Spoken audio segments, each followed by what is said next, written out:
We're about to take a journey over to Gilgo Beach and learn about Rex Heuermann in some new ways. Going back in time, back to the 80s, to a Rex that was very much on the beach. And through the magic of AI, we're going to take you back to maybe see just exactly what that would have looked like, as disturbing as that is, in just a bit. That Rex Heuermann, to begin with, was back in Suffolk County Court. And the debate over how his case should be tried took center stage. Prosecutors laid out their argument. All 7 alleged murders should be handled in one trial. The defense, they want 5 separate trials. And if that weren't enough legal wrangling, the battle over DNA evidence is just getting started. Prosecutors dropped a new piece of Heuermann's past into the mix. He spent about 4 summers in the 1980s working at Jones Beach. It's a detail that on its own might not seem like much. When you consider the remains of 6 of his alleged victims were found in that same area, it becomes a lot more relevant. DA Ray Tierney didn't mince words, calling Heuermann a serial killer who meticulously and methodically hunted down and murdered 7 women. Now, Stacey, that's an interesting thought there. Rex Heuermann out on the beach in the 1980s. What would he look like?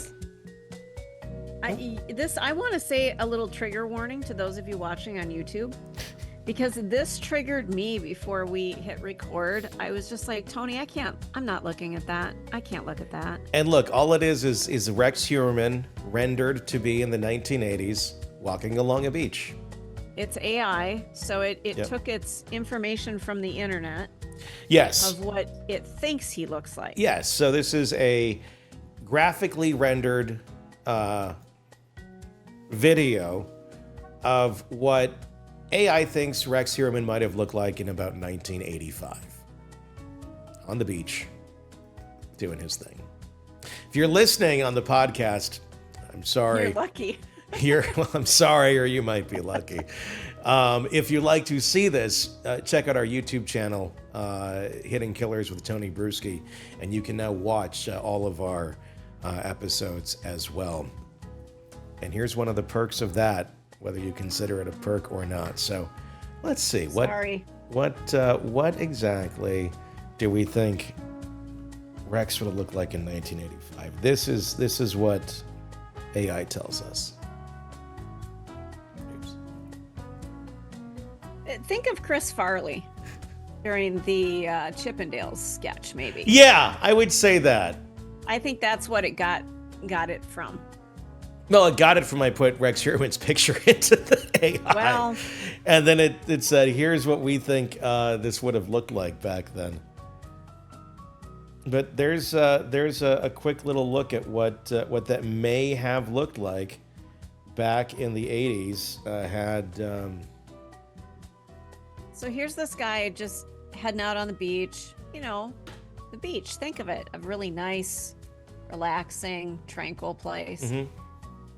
And, you know, you have to worry about sharks. You have to worry about these human killers in the water. But you never think to look behind you on the sand, that there might be a killer behind you. That's where it's likely going to be. Yeah. Heuermann's defense, led by attorney Michael Brown, has been working overtime to break apart the prosecution's case in this. The latest move, push for separate trials, presumably in an effort to dilute the impact of the evidence. The argument here likely that trying all 7 cases together could unfairly prejudice a jury, but prosecutors aren't budging. They want one trial, one jury, one verdict. And then there's the DNA evidence. It's a major factor in the case, with forensic testing linking hairs found on the victims to Heuermann. But here's the catch. The testing method used by the California lab has never been introduced in a New York courtroom before. And that means the defense is arguing that the science is untested, unreliable, maybe even inadmissible. That California science comes out here, it's gotta be fake. Fake science. Well, all they have to do is make the jurors doubt it just a little bit. Well, that's why they're arguing it now. Because if they decide now that it's junk science, which it's not, then it either doesn't get in, but if it does get in, then they can't make that argument anymore. They have to argue how those hairs got there because the court is already saying, no, this is admissible evidence. So there's that. But it's going to be a long trial, isn't it? Here's the thing on the hairs, and I mean, I get it's why they're trying to get rid of him because it's very, very damning. It wasn't just Rex Heuermann's hair that was found on these victims. It was his whole family's hair that was found on these victims. His daughter, his wife, his. How do you fight that in court? I mean, that's like, it's the trifecta now. Like, the odds of getting one hair, okay, that's a possibility depending on what, hair gets out into places that may have nothing to do with, especially like duct tape or a burlap sack or something. But it was all these things that were found on these women, and it all comes back from the same house in different locations at different times. Yeah, how do you argue that? You go after the science, and that's what they're trying to do. Yeah. So if you get that out, then you can't argue that, hey, by the way, there was, DNA found on all these people from all the different members of his family. If you can't make that argument, that makes the case a hell of a lot harder to prosecute. I'd be curious if did they ever find any animal hair as well? I mean, I'm looking at myself right now. I'm sitting cross-legged in my chair. Yeah. And I've got a pair of sweatpants on. And I'm looking down. I can see at least 3 cat hairs sticking out of my sweatpants. That's just how it rolls. If you've got animals, if you have especially cats, you're going to have fur on you. That's why I have a lint roller right here. Yeah. Yep. That's how that works. And I always wear black, so it always shows. So, yeah, the lint roller does come in handy. I thought they had a cat, so I'm telling you, they were not people who ran around with their vacuum cleaner on a regular basis, by the sounds of it. Not exactly. So there's cat hair everywhere. Yeah, I'd be curious to see what they had found. I do not know the answer to that question. Tierney, however, is confident that the hair DNA will hold up. This is sound science. It's the future of DNA analysis, he said. If the defense wants to call it magic, that's fine. In other words, the DNA isn't, or the DA is not worried. For now, Heuermann remains behind bars awaiting his trial. His attorney says that he is being patient and very much aware of how crucial these pretrial hearings are. The defense isn't in a rush, and neither, it seems, is the court. A hearing to determine whether the DNA evidence can be used is set for March 12th, which means the trial itself still does not have a start date. Considering Heuermann was arrested in the summer of 2023, the wait continues. Why or what did get decided in this hearing? Well, the trial will take place in Suffolk County. We know that much. The defense, at least, seems satisfied with that outcome, believing that a jury from the local community is the best option for their client. Brown made it clear the residents of Suffolk County who are familiar with this case, they're familiar with what goes on in Suffolk County, too. We're looking forward to having them sit in that courtroom. It's an interesting statement to make. They're familiar with what goes on in Suffolk County, so maybe they'll be a little more accepting of, women dying on the beaches and creepy men, It's kind of a weird one, isn't it? It feels weird. It feels a little weird. like, like that's a weird one to say out loud.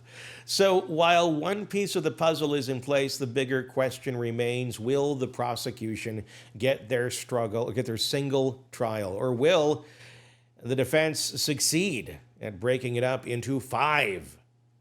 And will that crucial DNA evidence make it in? Those answers are still on hold, at least for now, while Heuermann waits. What do you think? Should this be 5 separate trials? Nope. One guy, one accusation. Well, I 7 mean, different several victims. accusations, but no, I think we need to lump them all together. I think it's similar crimes. Yeah. I think of the money that will be spent on this, and we need some closure for these families. If we bleed this out to 5 different trials, or 7, or however many women they've come across that might be linked to him, Yeah. this is going to be going on forever. Yeah, because I'm imagining, honestly, this is going to be round 1, even if all 7 of these are in the one trial, because they're going to keep finding more and more, and who knows if that goes to trial or how that's handled. That has happened historically in some other cases, and it all kind of just depends on what's going on at that time. But yeah, I agree. It should all be put into one trial, and it should be noted that the DA didn't just in one day lump all these together and say, Rex, it's all on you. They've waited literally decades in some of these cases to link the murders to anyone, including well after Heuermann already was busted for the first couple. Many of these had come on after, piece by piece by piece, if you've been following it, many times months apart, sometimes it was weeks apart, but it was staggered because they really needed to be sure that there was a connection between Heuermann and the girls. There's many other girls out there, women that are out there, that they suspect do have something to do with Heuermann, but they are just not quite sure. They don't have quite the evidence as of now to make that connection. So when they did make these connections, you can be sure they crossed their T's and dotted their I's before they said, yeah, they're connected. Yeah. And it's, these women were not treated with dignity in their deaths. We need to make sure that they get justice. And I think the sooner the better. This has taken way too long as it is. Yeah. I think the house is up for sale, by the way. Is it? I haven't looked it up on Zillow or anything. Yeah, I don't know who would. I mean, I think probably property. That's what you'd take it for at this point. Can't imagine, like, ugh. I get like shivers in my spine just thinking about it, like going into that house. And I'm not being all woo-woo and ghostly or anything, but sometimes there's just an energy in a place that has seen basically evil living in it. And if Rex Heuermann is what he is, or is what he's accused of being, I mean, I don't know how you go any worse, that's evil in terms of behavior. So, especially with that basement, that would be a creepy, creepy place to be. So I'm curious as to what happens with the house, but that's the latest on Rex. I'm sure there's a lot more to come.